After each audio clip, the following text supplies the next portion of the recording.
Você, pai e mãe de adolescente, como você está lidando com o uso de tela do seu filho?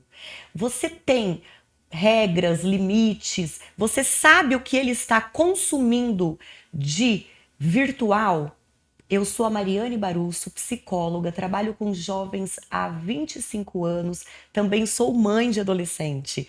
E hoje nós vamos estar levando um pouco de informação, debatendo um pouco esse tema de extrema importância para as famílias.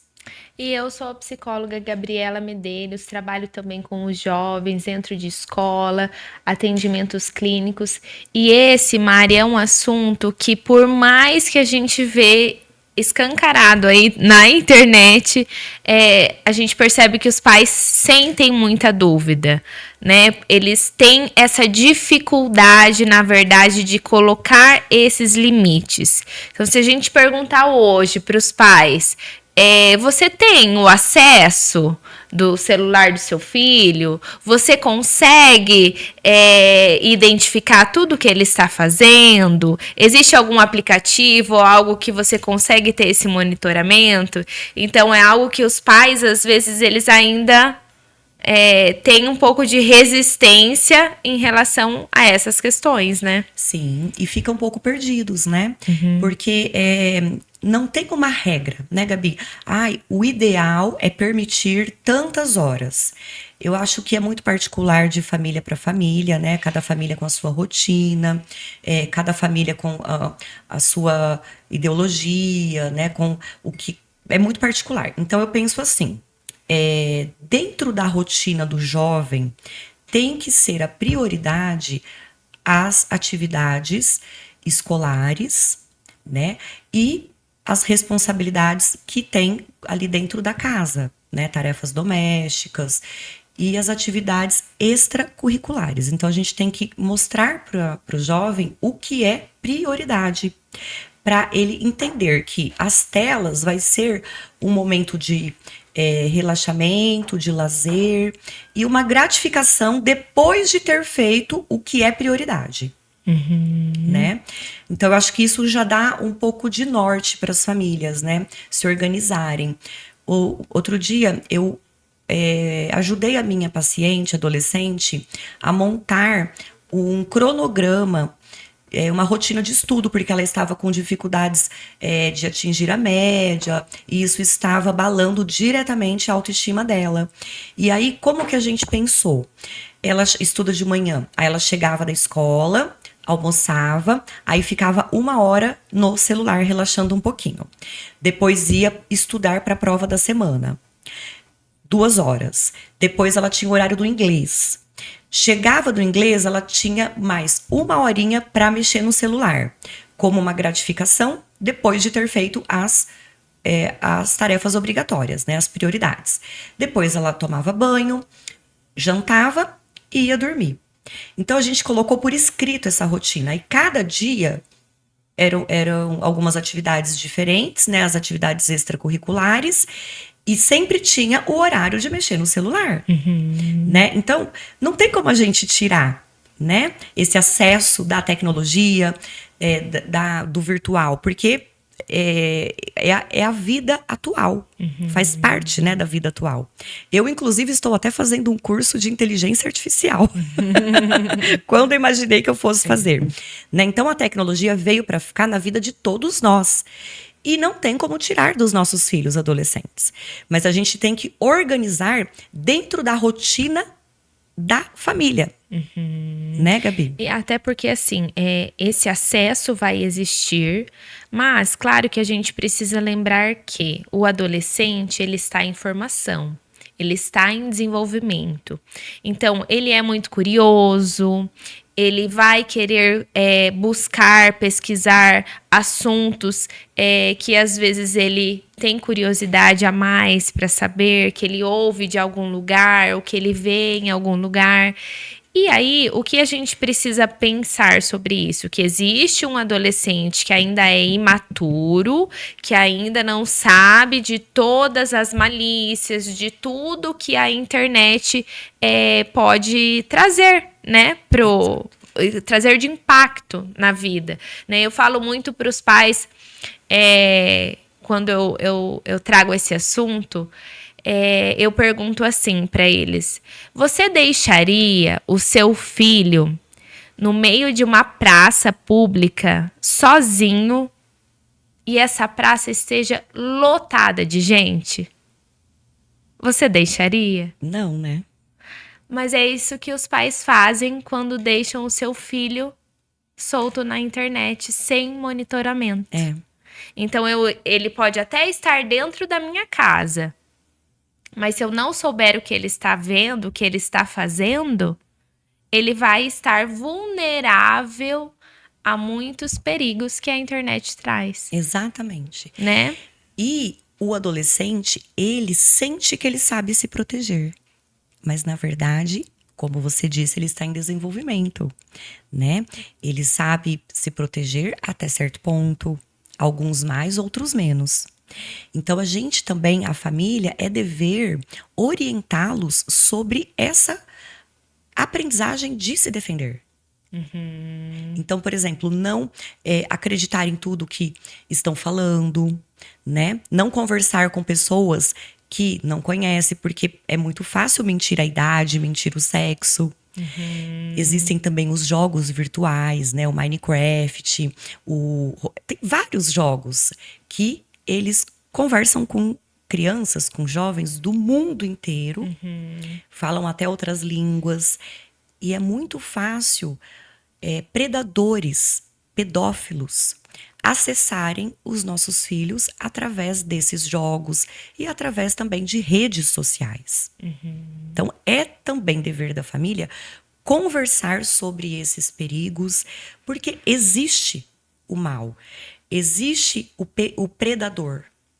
Seres maldosos, com distúrbios, que estão planejando fazer o mal para os nossos filhos. Então, isso a gente tem cada vez mais informação sobre isso. Então, a gente tem que ensiná-los, tem que falar sobre esses perigos. Exatamente. Não adianta proibir e não adianta fingir que nada está acontecendo, que está tudo bem.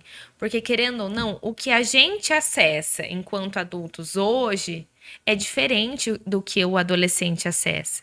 Então, eles têm muito mais recursos, muito mais possibilidades que a gente nem imagina, né? Então, os grupos de WhatsApp, hoje em dia tem recursos para que o pai não veja alguns grupos que existem no celular, tem algumas restrições que a linguagem que eles mesmos utilizam e até mesmo pessoas que têm uma intenção diferente, né? Então, o adolescente, como ele está mais vulnerável, ele ainda é inseguro, né? Ele precisa dessa aprovação do outro.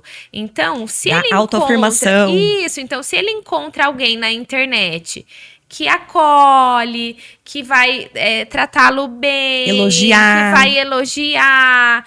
Então, é essa pessoa que vai começar a cativar ele para fazer coisas que às vezes não são saudáveis, né? E na maioria das vezes é o que a gente observa, né? Então, adolescentes que estão vulneráveis, que estão carentes de atenção, de conversa, e aí chega alguém que aparentemente pode ser da idade dele, mas a gente não sabe, né? Sim. E aí é onde as conversas continuam e podem acontecer situações que os pais fiquem bem assustados. Sim.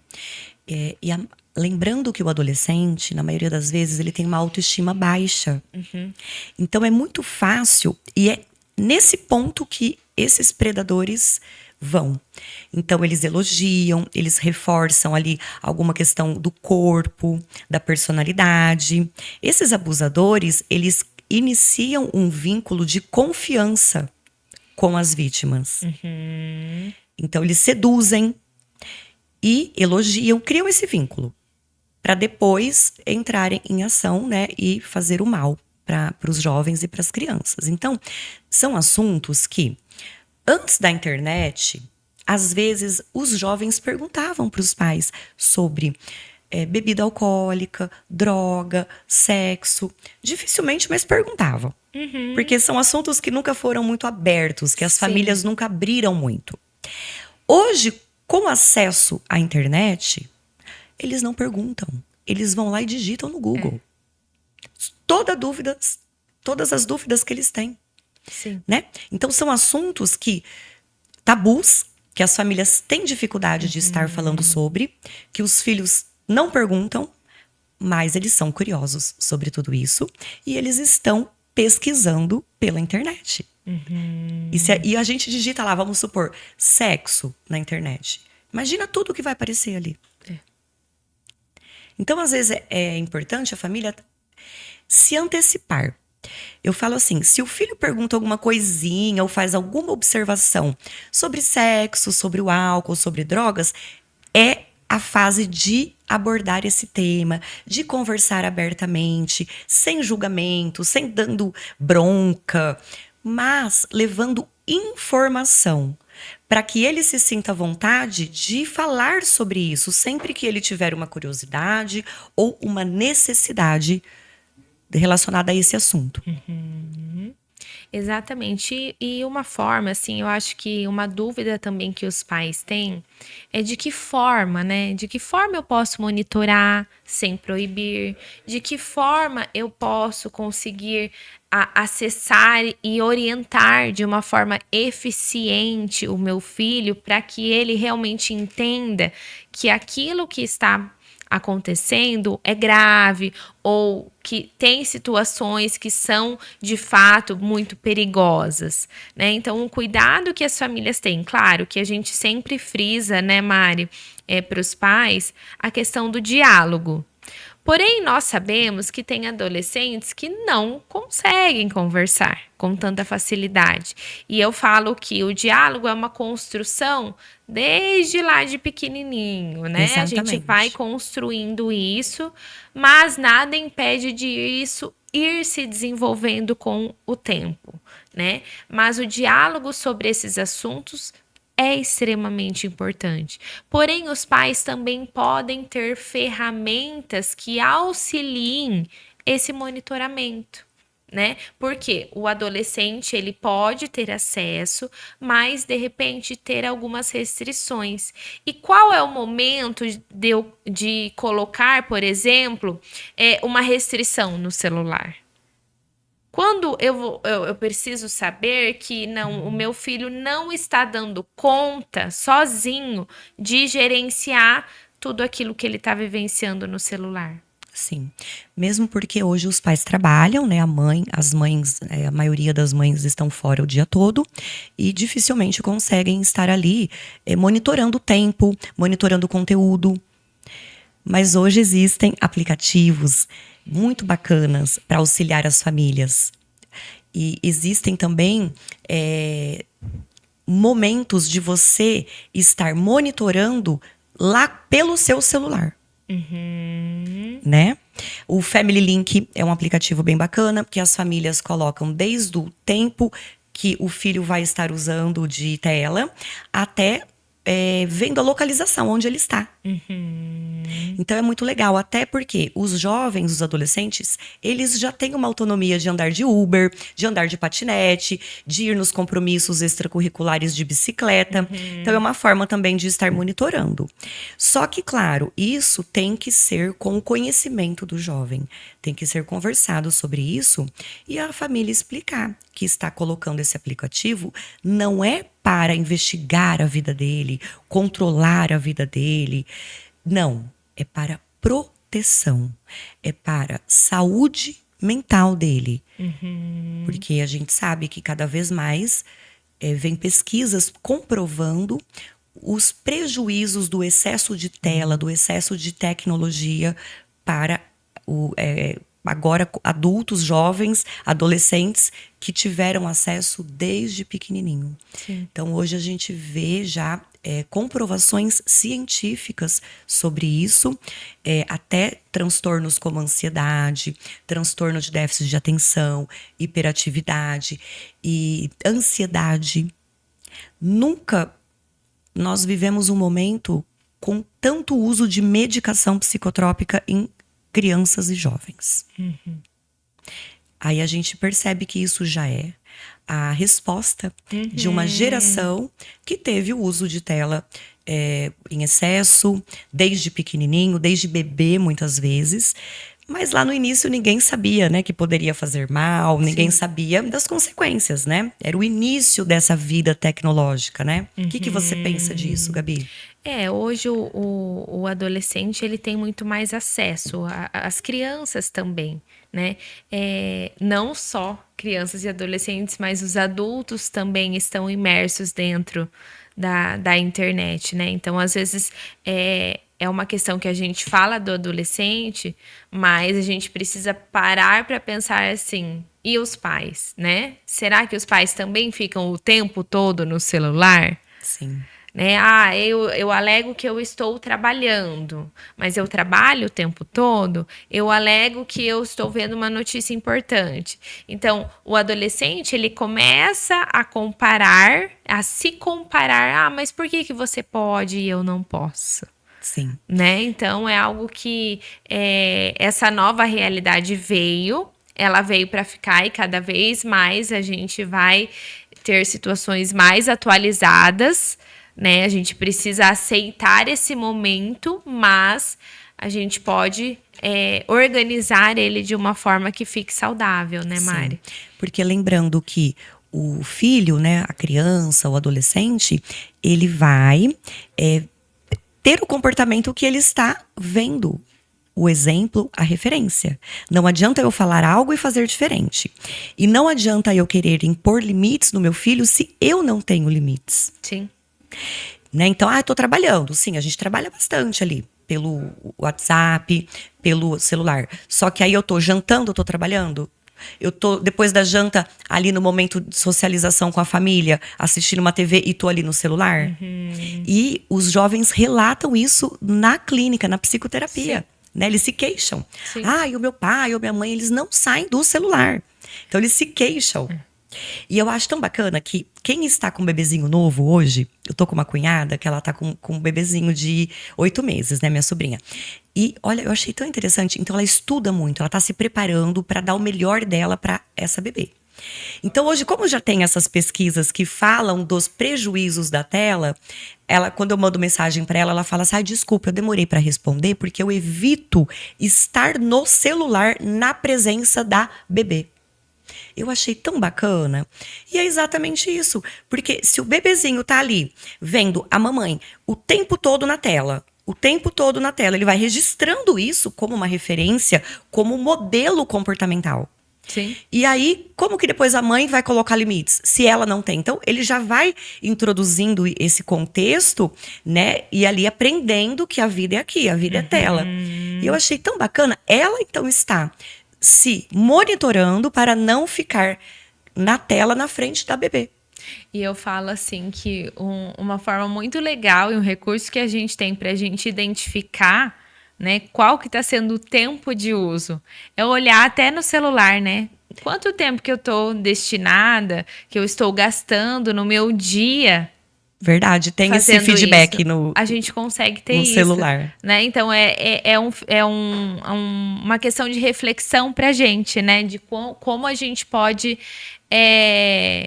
também se auto-monitorar. Exatamente. Né? Porque a gente tem que partir do adulto. Nós temos condições, né, como adultos, de estar com essa autoconsciência e com essa organização do nosso tempo, da nossa rotina, e assim orientar para os nossos filhos. Se eu estou perdida com a minha rotina, se eu não tenho limites, se eu não cumpro as minhas responsabilidades, se eu não tenho prioridades de compromissos, como que eu vou exigir isso do meu filho adolescente? E acaba sendo um espelho, né? Por isso que a gente fala que os pais, as mães, né? Elas precisam olhar para si, para o cuidado, né? Para que eu veja o que eu estou fazendo que pode estar influenciando no comportamento do meu filho. Né? Então, quando a gente entra nesse assunto, realmente a gente fala assim, é um assunto muito polêmico, né? Falar de telas, falar disso, tá tão batido, mas é algo que as pessoas não estão percebendo qual a gravidade disso. né? Então, acaba percebendo aonde? Quando chega a vícios, que o adolescente já não consegue mais se desligar, ele entra em surto. Quando se desliga do computador, quando se desliga dos jogos. Quando perde-se né? a qualidade do sono, a dificuldade de Exatamente. levantar.